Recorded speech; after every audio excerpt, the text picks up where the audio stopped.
The economic crisis that shook the country in 2008 hit Brooklyn with the force of a hurricane. Factories closed their doors, once bustling shops became empty and silent spaces. John Parker, a middle-aged man with gray hair and hands calloused by hard work, felt the impact of the crisis as a direct blow to his life. For more than 30 years, John devoted his life to the auto parts plant in which he worked. The factory was a second home for him, a place where he found purpose and dignity. But the crisis did not spare even the most solid institutions, and the plant was no exception.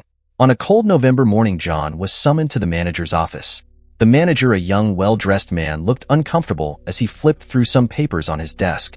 "John," he began, avoiding eye contact, "I'm sorry, but we'll have to make cuts. The company is experiencing financial difficulties, and we have no other option." John felt a knot form in his stomach. "Cuts? What does that mean for me?" The manager sighed, finally looking at John. "It means that from today your services will no longer be needed. We are terminating your contract." John was silent for a moment, absorbing the impact of the words. "I worked here for more than 30 years. I dedicated my life to this factory. And now, is it just over?" "I know it's hard," the manager replied, his voice heavy with guilt. "But we have no choice. Sales have dropped dramatically, and we need to cut costs to survive." The days that followed were a blur of despair and uncertainty. John, accustomed to constant routine and hard work, now found himself lost in a city that seemed to have no place for him anymore. The mornings, once filled with the sound of machines and the hubbub of colleagues, were now marked by the oppressive silence of his empty house and the uncertainty for tomorrow. He spent hours walking the streets of Brooklyn, trying to understand how everything had fallen apart so quickly. The empty shop windows and many closed places reflected their own inner emptiness, and the once familiar corners now looked menacing and unfamiliar. On one of these walks, he met an old friend, Mark, who worked in a local coffee shop. "Hey, John," called Mark, waving from the cafe door. "Come and have coffee with me." John accepted the invitation more out of a need for company than a desire for coffee. They sat at a table near the window, watching the constant flow of people on the street. "I heard about the factory," Mark said, breaking the silence. "I'm sorry, friend. How are you holding?" John sighed, looking at the cup of coffee in his hands. "I don't know, Mark. I seem to have lost everything at once. The factory was my life. I don't know what to do now." "Have you ever thought about looking for another job?" Mark asked, trying to offer some hope. "I've been looking," John replied, his voice heavy with frustration. "But it seems no one wants to hire a man my age. They want young people who can shape in their own way. Me, I feel completely disposable.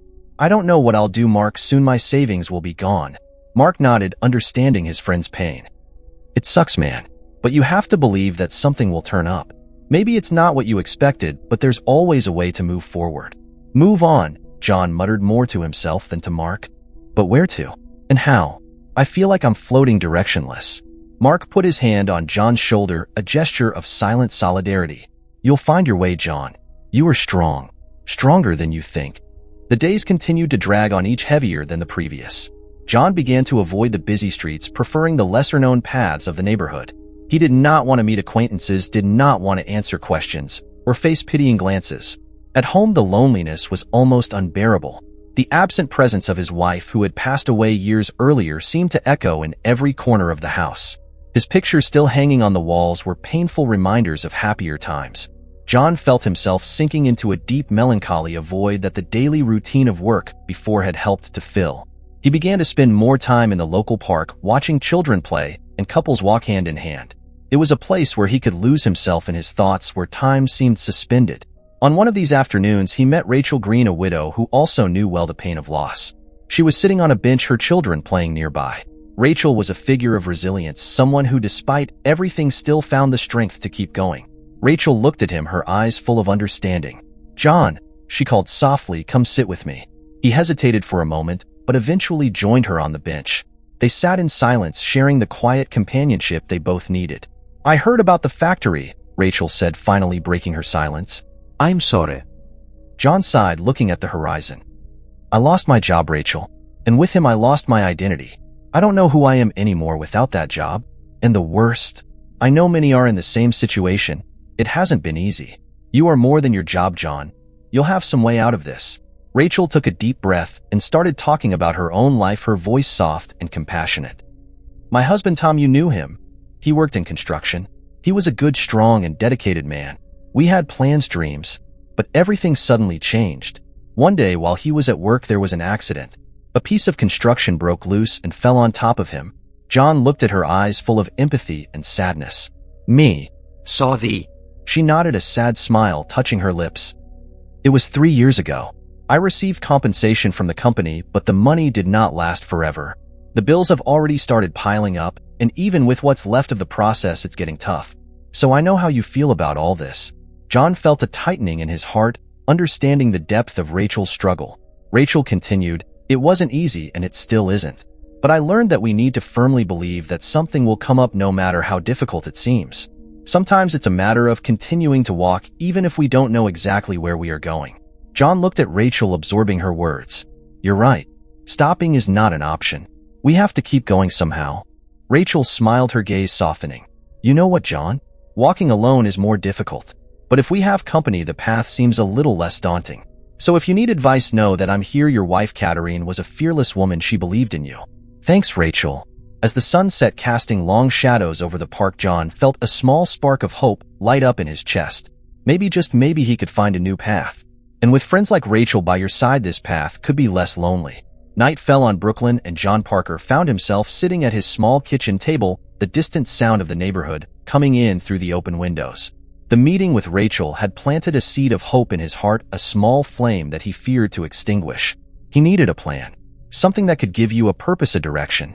The factory had been his life, but now he needed to find a new way to move forward, and he needed to leave everything that had already happened behind. John took out an old notebook and a pen, items that he rarely used since school days. He stared at the blank page for a long time, feeling a little ridiculous. But then, with a deep breath, he began to write. Look for jobs in other sectors. John knew the job market wasn't favorable, especially for someone his age. But maybe he could find something in a different sector. He listed a few ideas. Convenience stores, supermarket, security. They weren't glamorous, but they were a start. Offer services to the community. John was always good with his hands. He could fix just about anything. Maybe you could offer repair services to your neighbors. It was something he could start immediately, and who knows, it might even grow over time. Sell something. He remembered the stories of people who started small food businesses on the street. Maybe you could set up a small tent and sell them in the park or in some busy corner of the neighborhood. It would be a challenge, but it could also be a new adventure. But he did not know how to cook anything, but still found it a good option. John stopped to take a sip of coffee, feeling a little more excited. He still didn't know which of these plans would work out, but at least he had a start.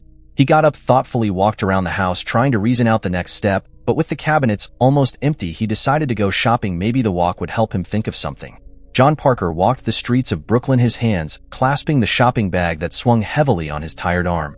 The local market was busier than he remembered, but the shelves seemed empty, as if the prosperity he had become accustomed to was slipping through his fingers. It was hard to believe that just a few months ago these same streets were full of life and commerce seemed vibrant. Upon exiting the market, he was confronted with the harsh reality that the economic crisis had brought. A group of street children gathered around one of the garbage bins, their big hungry eyes searching for something that could quench the hunger that consumed them. He paused for a moment, watching in silence. Their own concerns seemed small in the face of these children's daily struggle. He slowly approached, feeling the weight of his choices deep in his soul. John never had children or grandchildren to take care of, but at that moment, he felt an inexplicable connection with those dirty little faces. "Hi, kid," he said softly to one of the younger boys who couldn't look inside the huge trash can, whose bare feet and tattered clothes told stories of a life they shouldn't be living. "Are you hungry?" The boy looked at him with wide eyes mixed with hope and distrust. Life had taught him to be wary of strangers, but hunger spoke louder. He nodded slowly. John opened the shopping bag and took out a packed sandwich. It was just a simple sandwich, far from the substantial meals he used to prepare for himself before the crisis. But in that moment, it was all I could offer. "Please take it," he said, extending the sandwich to the boy. The boy hesitated for a moment, then picked up the sandwich with trembling hands. "Thank you, Uncle," he murmured with genuine gratitude, overflowing with every word. John nodded with a sad smile. "You're welcome, young man. Take care." As the boy walked away to share the little treasure with the others, John felt a tightness in his chest. He couldn't ignore it anymore. The crisis was not just an abstraction in the newspapers. It was there before his eyes, in the starving children and the closed shops he passed every day. He looked around with a new understanding. The marks of the crisis were visible on every corner. Shops that were once pillars of the community were now closed and abandoned. People, many of them elderly, walked slowly along the sidewalks, shoulders hunched by the weight of worries that once seemed distant. John began to feel the anger and frustration growing inside him. He was not someone who normally allowed himself to be shaken by adversity, but seeing the suffering around him ignited a flame within him. He had to do something not just for himself, but for those who had no voice. With heavy steps, John continued his way back home. The shopping bag, now a tangible reminder of her own luck, compared to those less fortunate, weighed heavier than ever on her arm. When he arrived at his modest apartment, he left the shopping in the kitchen and sat down at the table, lost in deep thought. He looked at the paper on which he had made the notes, by reading and rereading what he had written. John spent the next few days making phone calls, sending resumes, and filling out online application forms. He visited local shops, supermarkets, and even security posts, hoping to find an opportunity that could sustain him and perhaps even help relieve some of the financial pressure he felt. However, the reality was unforgiving. The doors would close before they even opened, with managers informing him with weary glances that there were no vacancies available. Job search was high and competition extremely fierce.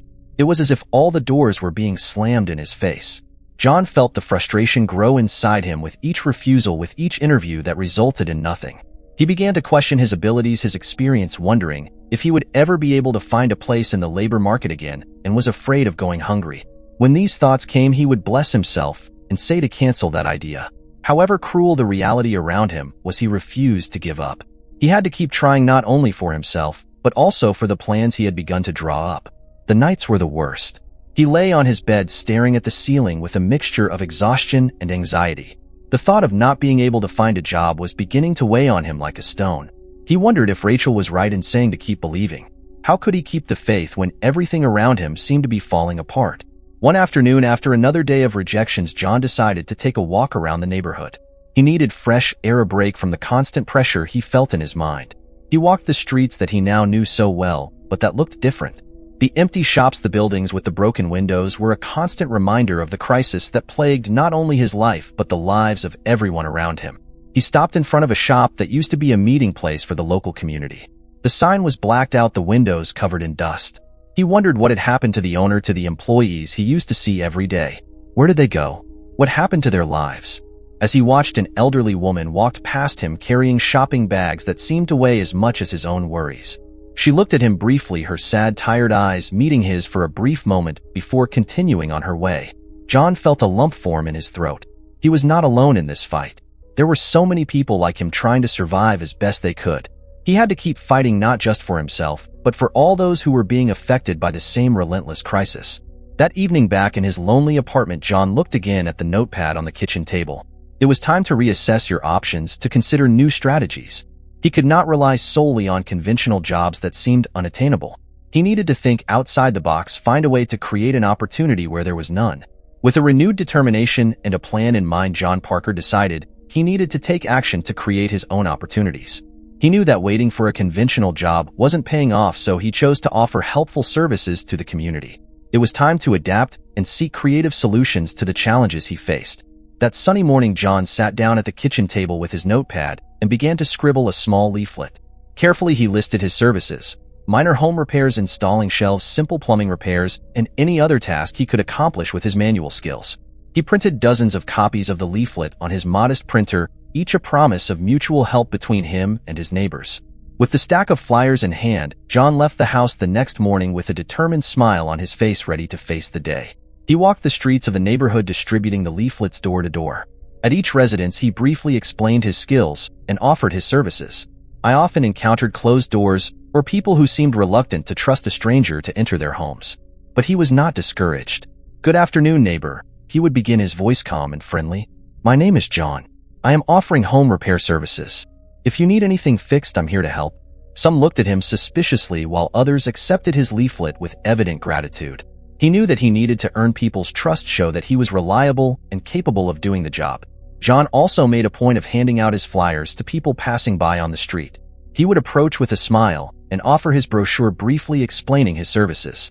Many thanked him and kept the paper in their purses or pockets, perhaps considering the possibility of needing his services in the future. In addition to the flyers, John made a simple poster that he hung at the entrance to his building. In large, clear letters, he wrote, "Home Repair Services by John Parker. Professionalism and trust. Get in touch."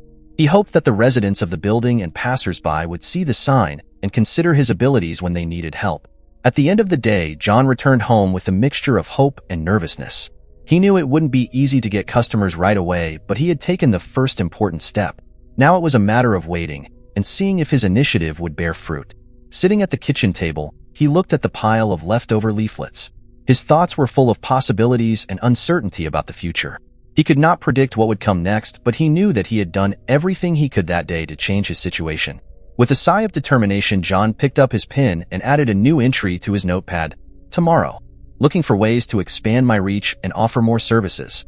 He had taken the first step toward a new phase of his life, and he was determined to continue walking that path. Rachel, on the other hand, spent her days in her modest home in Brooklyn, a small island of tranquility, surrounded by the chaos of the city. She found herself often lost in thought, looking out the window at the world outside, a world that seemed to move so quickly as she struggled to keep up.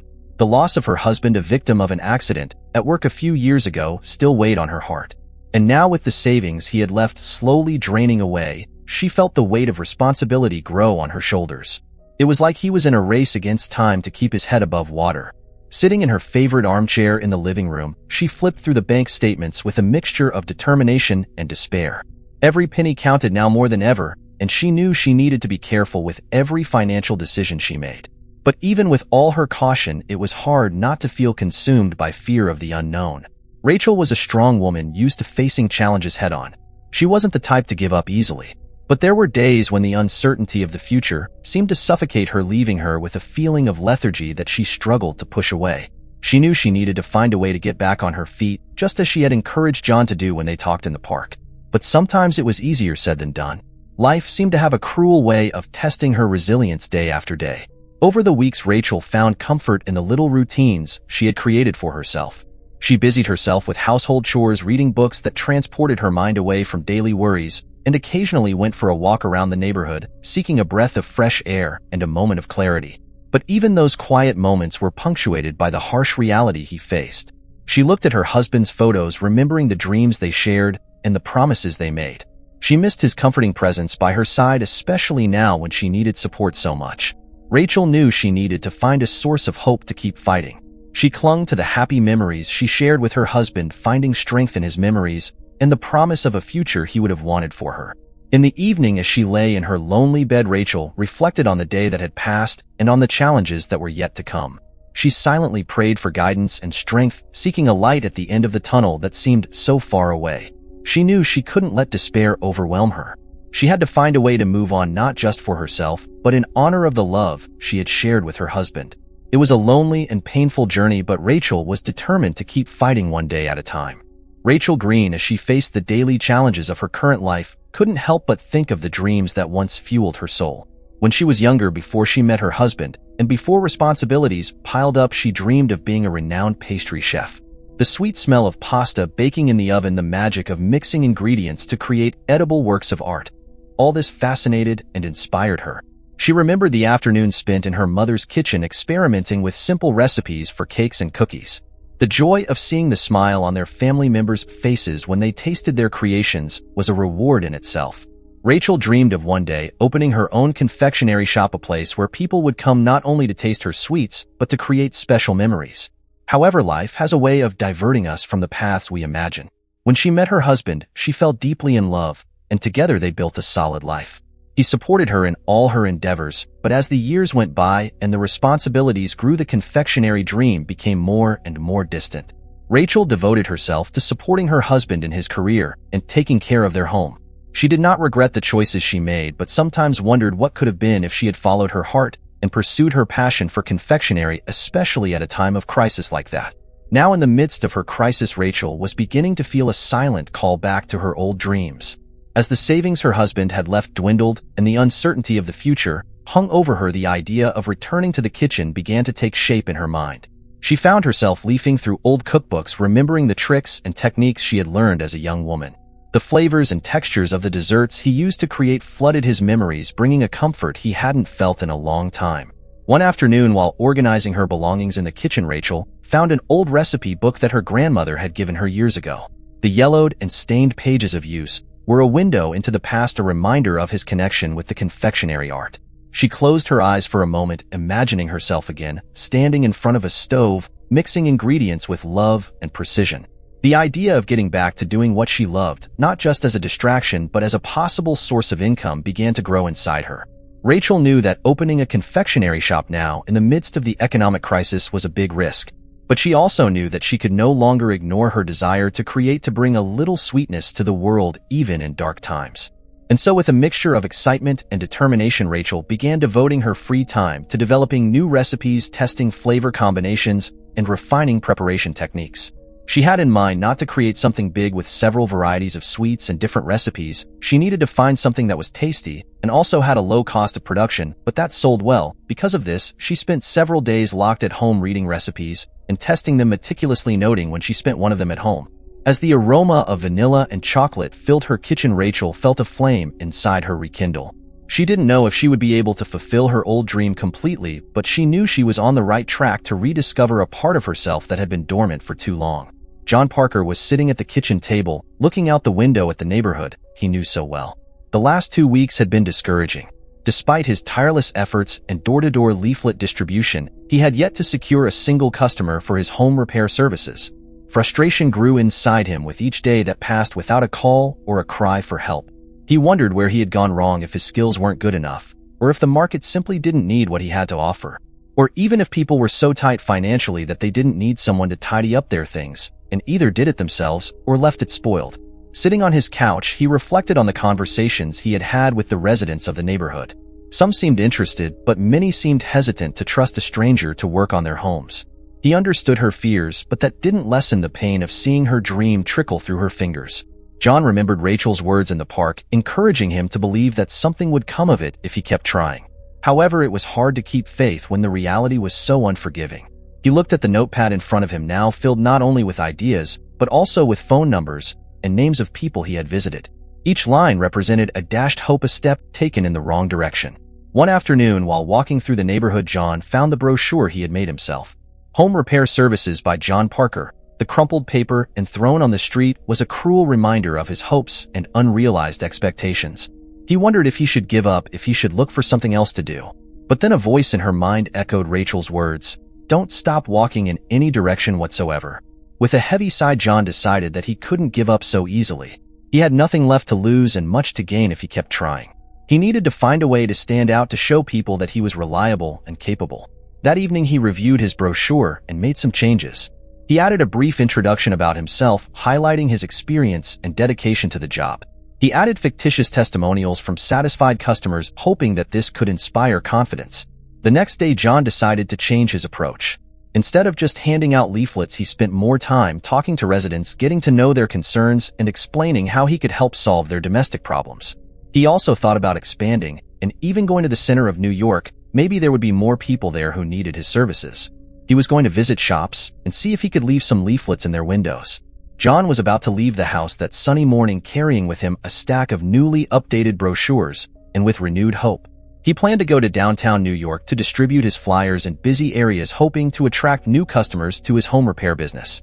However, just as he was about to leave, the phone rang, interrupting his plans. As he answered, a familiar voice greeted him on the other end of the line. It was Rachel, the neighbor he had talked to in the park a few weeks ago. He listened intently as Rachel explained that she was in need of a repair service at her home. "John, good afternoon," Rachel began with a slight anxious tone in her voice. John nodded, feeling a mixture of surprise and relief. "Rachel, how can I help you?"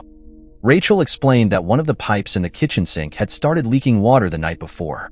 She tried to contain the problem with cloths, but knew she needed a professional solution before the situation got worse. "I'm a little worried about that, John. Do you think you can take a look as soon as possible? I'm using the kitchen, and it's hard to work like this." John readily agreed and arranged to go to Rachel's house that same morning. He felt a mixture of gratitude and accomplishment as he hung up the phone. Finally, his perseverance was beginning to bear fruit. He put the booklets back in his backpack and prepared to go to meet Rachel. The sense of despondency that had haunted him in recent weeks gave way to a new determination. He separated his necessary tools and kept them in his backpack as well. With a smile on his face and a grateful heart, John left his home determined to keep fighting for his dream of succeeding in his own business. John arrived at Rachel's house with a mixture of relief and determination. He was warmly welcomed by her, who smiled gratefully as she guided him to the kitchen where the problem with the leak in the sink needed immediate attention. John examined the situation with professionalism and skill, working quickly to repair the leak. With his tools at hand and years of experience, he was able to solve the problem in a short time. Rachel watched intently, thanking him for every precise move he made. "All right, Rachel. The leak is fixed," John said with a smile. "It should hold for quite a while now." Rachel sighed in relief. "Thank you, John. I don't know what I would have done without your help." While collecting his tools, John and Rachel sat at the kitchen table. Rachel asked about how John's business was going, and he did not hide the difficulty he was facing. "It's complicated, but I'm confident things will get better," he replied with determination. "By the way, I have a new batch of flyers that I intend to distribute around downtown New York. I think there I can find more potential customers." Rachel nodded understandingly, showing solidarity with the challenges John was facing in his new venture. "You're doing the right thing, John. Persistence is key." Curious, John asked about how she was doing in the midst of all this. "What about you, Rachel? How's the time been?" Rachel smiled, sheepishly sharing how she had spent her time testing out new recipes in the kitchen. "I've been revisiting an old love of baking," she admitted. "I just made churros right now. Would you like to try it?" John looked at Rachel in surprise, touched by the friendly gesture. "Of course, I'd love to." Rachel brought a plate of fresh, crunchy churros, carefully sprinkled with sugar and cinnamon.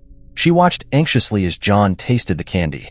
He took a bite, and immediately his face lit up with a genuine smile. "Rachel, this is amazing.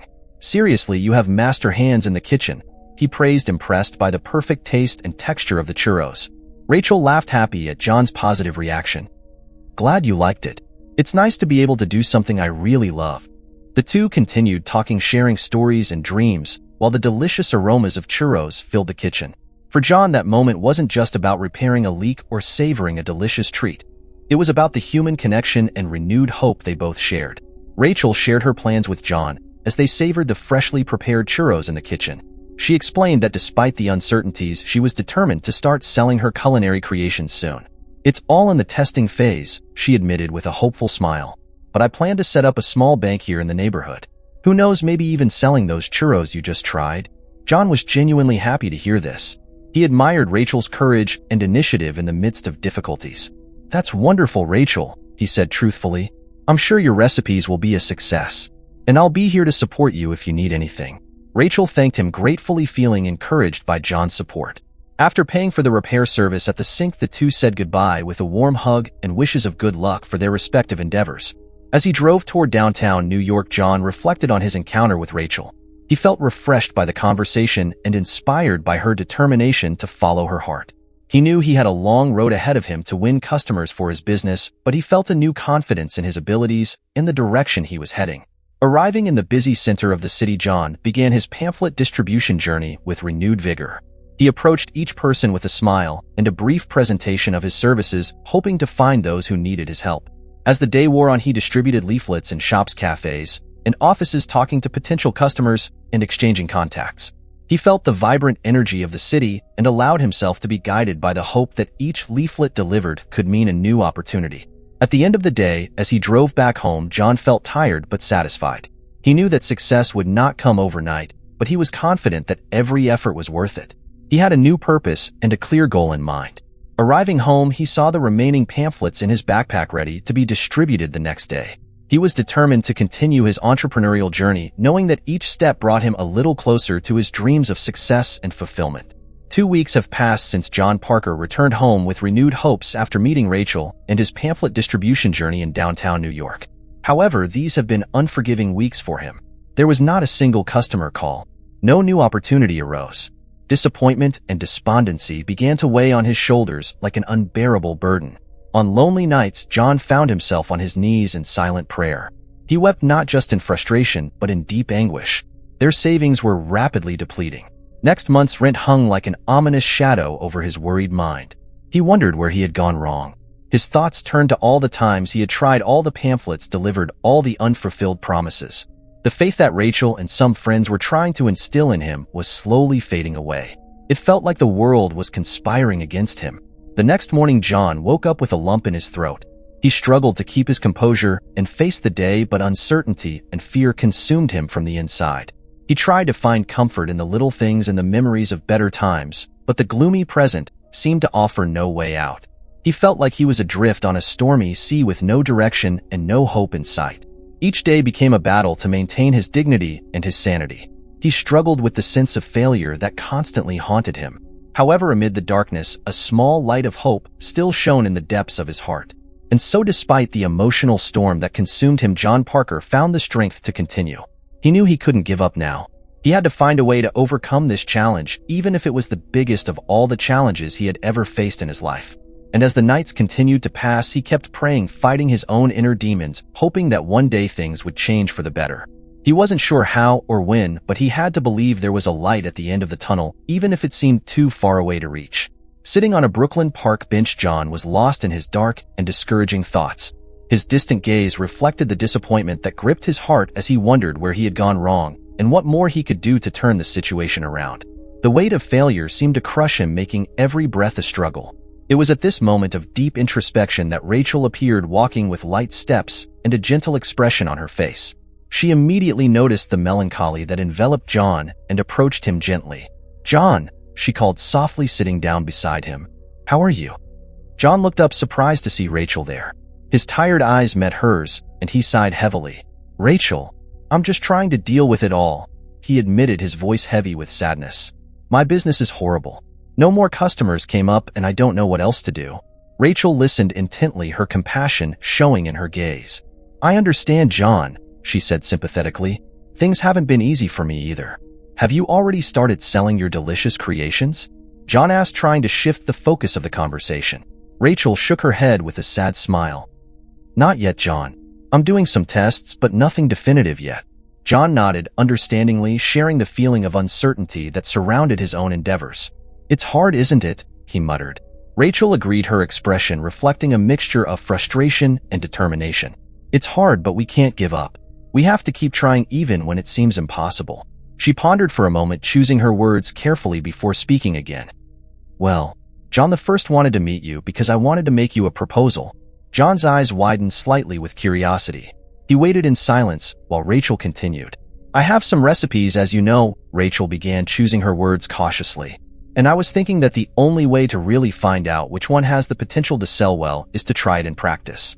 I could take care of the creation of the recipes, and you could take care of the sales. You have a natural ability to deal with people, something I admire very much. And since things haven't been going well for you, I thought maybe I could try this. If you want, of course." John was momentarily speechless, processing Rachel's proposal. It offered not only a business opportunity, but also a way for both of them to tackle together the challenges they were facing separately. He looked into her eyes, seeing the seriousness and determination in her words. After a brief moment of reflection, John felt a knot of hope form in his chest. He knew that accepting this proposal would mean embarking on an uncertain journey, but it also represented a chance to turn the tables, since everything he had tried up to that point was not working. "Rachel," he began, his voice steady despite the emotion he felt, "I would love to work with you. I think together we can really make this work." Rachel smiled, a gleam of relief and enthusiasm in her eyes. "So we're agreed," she said, extending her hand to seal the deal. The two shook hands, sharing a moment of relief and renewed optimism. John felt as if a weight had been lifted from his shoulders. He knew there were still challenges ahead, but now he had a partner by his side. Together, they were ready to face whatever came, determined to turn their dreams into reality. John Parker returned home that afternoon with a renewed sense of hope and determination. He knew that accepting Rachel's proposal was an important step, not only for his business, but also for his own faith in the future. Upon arriving at his modest apartment, he set about transforming a table into a makeshift workbench for the new venture he and Rachel were about to launch. With care and enthusiasm, John organized the table, making sure it was clean and ready to receive the first products they were going to sell. He imagined what it would be like to meet the first customers, feeling a mixture of nervousness and anticipation. Meanwhile, Rachel was in her own home working on the recipes for the churros she had mentioned. She experimented with different combinations of ingredients, determined to create something delicious and unique that would appeal to customers. His enthusiasm for the art of confectionery was evident in every move he made in the kitchen. Later that night, John and Rachel met again, this time at John's house. Sitting around the table he had prepared, they began to argue over the name for their new business. It was an important decision, as the name would be the first impression customers would have of what they were offering. "How do you feel about Brooklyn Churros?" suggested John with a smile. Rachel pondered for a moment, imagining the name stamped on the business cards and future signs of the stall. "I like it," she finally replied. "It's simple and straightforward, and it reflects well on our initial focus. But what if we want to sell other goodies? Well, how about Brooklyn Delights then?" She confirmed, satisfied, feeling a wave of excitement grow inside her. With the name decided, they began planning the last details for the big day ahead. They decided that they would start sales in the morning right after breakfast to capture the initial flow of people passing through the area. John and Rachel felt a mixture of nervousness and excitement. Both knew that success would not come without hard work and perseverance, but they were determined to face the challenges together. The next morning, the sun was rising over Brooklyn, illuminating the streets that would soon see the start of a new journey for John and Rachel. With the table set and the churros ready to be sold, they eagerly awaited the first customers ready to share their enthusiasm and their culinary creations with the world. Rachel closed the door softly, letting herself be enveloped by the comforting silence of her small Brooklyn apartment. She walked to the kitchen where her ingredients and utensils waited patiently on the counter. Rachel took a deep breath, allowing the familiarity of the cooking routine to calm her restless mind. While preparing the dough for new churros, meanwhile in Brooklyn Park, John was standing behind the counter of Brooklyn Delights, as they had decided to call the business. He watched the people passing by intently, trying to attract their attention with a friendly smile and the offer of samples of the churros Rachel had prepared that morning. The morning sun bathed the park in a golden light, creating a warm and inviting atmosphere around John's bench. He felt a mixture of nervousness and hope as he watched the passers-by, each with their own to-dos and concerns. John remembered Rachel's words about the importance of persisting and believing in what they were building together. He knew the road ahead would be challenging, but he was determined to do his best to turn that venture into a success. While Rachel continued to explore new recipes in her kitchen and John remained in the park ready to welcome potential customers, they both shared a common sense of hope and determination. Together, they were determined to overcome the obstacles that came their way, certain that the collaboration between their skills could lead Brooklyn Delights to reach great heights. Finally, at the end of the morning, as the sun shone over Brooklyn Park, painting the environment with golden tones and creating a cozy atmosphere around the Brooklyn Delight stand, John was standing behind the counter, a smile of relief and gratitude plastered across his face as he watched the first customers approach. An elderly couple stopped in front of the countertop, curious about the exposed churros. John greeted them warmly and offered some samples of the different varieties Rachel had prepared. The woman took a cinnamon churro and took a bite, her eyes lighting up with satisfaction. "Oh dear," she said to her husband, "you need to try this." The Lord took a chocolate churro and nodded with a smile. "It's delicious." John watched gratefully as the couple bought a dozen of those churros. They praised the quality of the churros and wished John and Rachel luck with their new business. As they walked away, more people began to approach the counter, attracted by the first customers and John's tempting aroma and welcoming smile.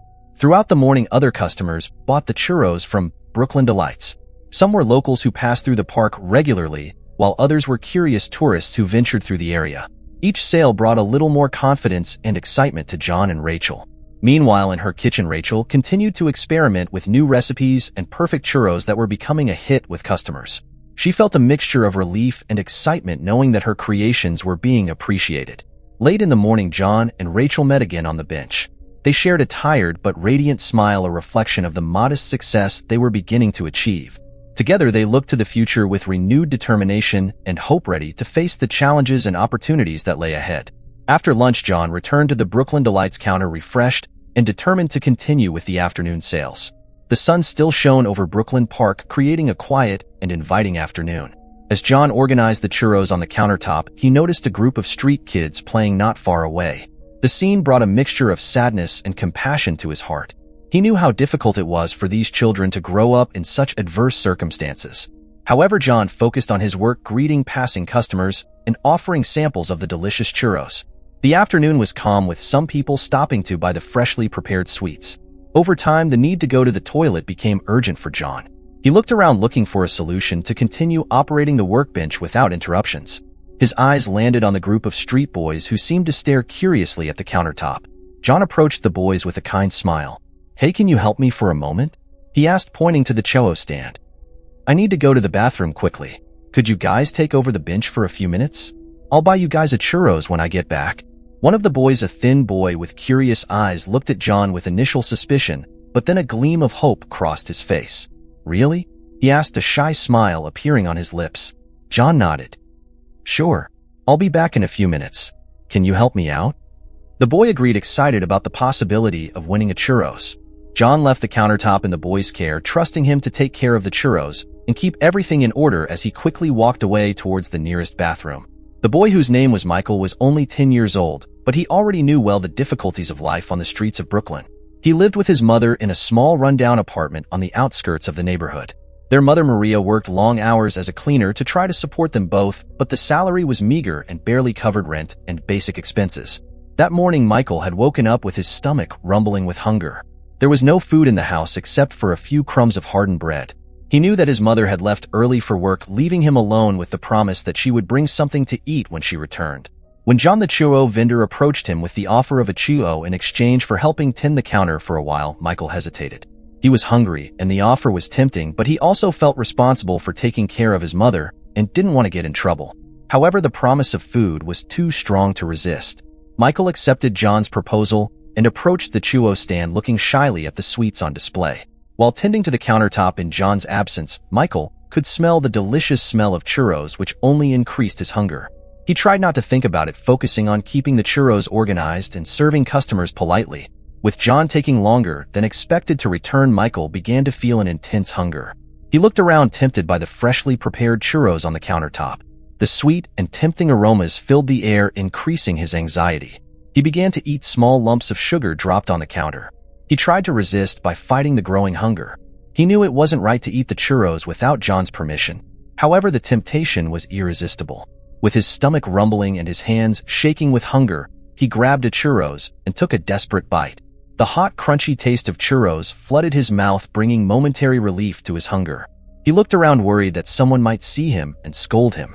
But the delicious taste of the churros was too comforting to resist. As he savored each bite, Michael felt a mixture of guilt and gratitude. He knew John had been kind enough to offer him a churros in exchange for taking care of the countertop, but his need was so urgent that he couldn't wait. Finally, when John returned to the stand of Brooklyn Delights, he was faced with a disconcerting surprise. There were no more churros. His first impulse was joy, and he even praised the boy for the sales, being incredulous at how quickly he had sold everything. But as he watched Michael next to the countertop, he noticed the churro crumbs around the mouth of the boy, who was silent. John felt a mixture of emotions: surprise, confusion, and a slight touch of frustration. However, he struggled to remain calm in the face of the situation. "Michael, where's the sales money?" he asked, trying to control his tone of voice. The boy looked at the floor, visibly uncomfortable. He knew he had done something wrong by eating the churros without permission, but hunger spoke louder at that moment. "Me. I ate the churros, Sir John," he muttered, avoiding John's gaze. John took a deep breath, trying not to let his frustration show. He realized that Michael had no bad intentions. He was just hungry and acted on impulse. "I understand, Michael," he said in a softer voice. "I should have come back faster. You were hungry, weren't you?" Michael nodded, shyly, feeling relieved that John wasn't yelling or berating him. "I'm sorry, Mr. John," he said sincerely, with tears in his eyes. Nervous, John held on, saying, "It's okay, Michael. Please, get out of here, go play. I'll put things away. I'll close for today." Michael looked at John with gratitude mixed with a hint of surprise. He didn't expect John to be so understanding. "Yes, Sir John. I'm so sorry. I promise I won't do it again." "Great," John replied. "Now why don't you play a little? I'll take care of the bench here." Michael nodded, and with a small smile walked away from the churro stand. John watched the boy run to join his friends in the park, feeling a mixture of worry. Sad, worried, and downcast about what happened at the churros counter, John collected everything and decided to go to Rachel's house. He knew he would have to face the situation and decide how to deal with the boy who had eaten all the churros. Upon arriving there, Rachel greeted him with a welcoming smile, immediately noticing his dejected expression. "John, did you manage to sell all the churros today?" Rachel asked, surprised. John hesitated for a moment, struggling internally with what to say.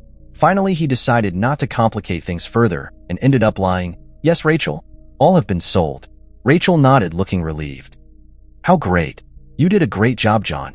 It was much better than we expected." John felt a little guilty for lying to Rachel, but he also knew he didn't want to cause the boy any more trouble. He took the money out of his own pocket and put it on the table. Sad, worried, and downcast about what happened at the churros counter, John collected everything and decided to go to Rachel's house. When he got there, he was visibly dejected, and Rachel immediately noticed his expression. "John, did you manage to sell all the churros today?" Rachel asked, noticing his hesitation. John sighed and tried to smile forcefully. Yes, Rachel, they were all sold, he lied, avoiding looking directly into her eyes. Rachel looked relieved. How nice. You must be tired, right? I'm glad it worked out. John nodded, feeling a lump in his throat from lying to Rachel. He took the money out of his own pocket and put it on the table. Well, let's continue for tomorrow. I'm feeling a little unwell today. Of course, John, today's sales have already been better than we expected. Tomorrow we continue. Get some rest now. Tomorrow we will continue the sales with new energy, suggested Rachel, wishing her well. John thanked her again, and feeling a mixture of relief at having shared the partial truth and sadness at the situation, left for home. He knew he needed to learn how to better deal with the challenges that arose in his new venture, especially when they involved sensitive issues like this. At the end of that afternoon, after John had gone home, the boy Michael, with an expression of regret and concern, went to Rachel's house. He knew he needed to confess what he had done. Rachel was surprised to see him at the door. Hello, how can I help you? The boy, looking down sadly, began to explain. You who are the owner of the CHURROS stand? Yes, it's me. Are you wanting some? Me. I ate all the churros that Mr. John was selling. I was very hungry and couldn't resist. Sorry. It was wrong of me. Rachel was surprised by the boy's honesty and courage in confessing. She put her hand gently on his shoulder. You should have asked for help if you were hungry. I didn't need to do that, she said in a soft voice, showing understanding. Michael lowered his head, feeling embarrassed. I know. I regret it very much. Rachel sighed and looked at him compassionately. Are you okay now? Need something to eat? Michael nodded timidly. Yes, I'm hungry. Rachel invited him in and prepared a snack for him. As he ate, they talked about his situation at home and how he was coping. Rachel listened attentively, offering comfort and advice. After eating, Michael felt a little better. He thanked Rachel for her understanding and promised that he would never do something like this again. Rachel smiled gently at him. You're a good boy, Michael. We'll work it out with Mr. John. I think he'll understand. Michael agreed, feeling a weight being lifted from his shoulders. He said goodbye to Rachel with a shy smile and left, determined to do whatever it took to right his wrong. Meanwhile, John rested at home, still thinking about the incident and saddened by the situation that had occurred. The next morning, John went to Rachel's house to pick up the churros and get ready for a new day of sales. Upon arriving there, Rachel greeted him with a warm smile, but soon expressed that she needed to talk to him. John, before we get the churros, we need to talk about something, Rachel began as she prepared a cup of coffee for both of them. John looked at her, curious and a little apprehensive. Of course, Rachel. What happened? Rachel sighed softly. Yesterday afternoon, a boy came here and told me what happened to the churros. He admitted that he ate them all because he was very hungry. John frowned but listened intently as Rachel continued. Yes, that's right, Rachel. One kid ended up eating all the churros. I preferred not to confront him directly. He confessed, feeling the weight of the situation. And I just wanted to say, John, that you are a wonderful person for taking responsibility and not blaming him, Rachel said, sincerely looking into John's eyes. It is a gesture of compassion and kindness that is not often seen today. I really appreciate having someone like you as a neighbor. John was a little surprised by Rachel's words, but he felt a comforting warmth in his heart. He knew he had done the right thing despite the difficulties he faced. Thank you, Rachel, he said finally. I just wanted to help in some way.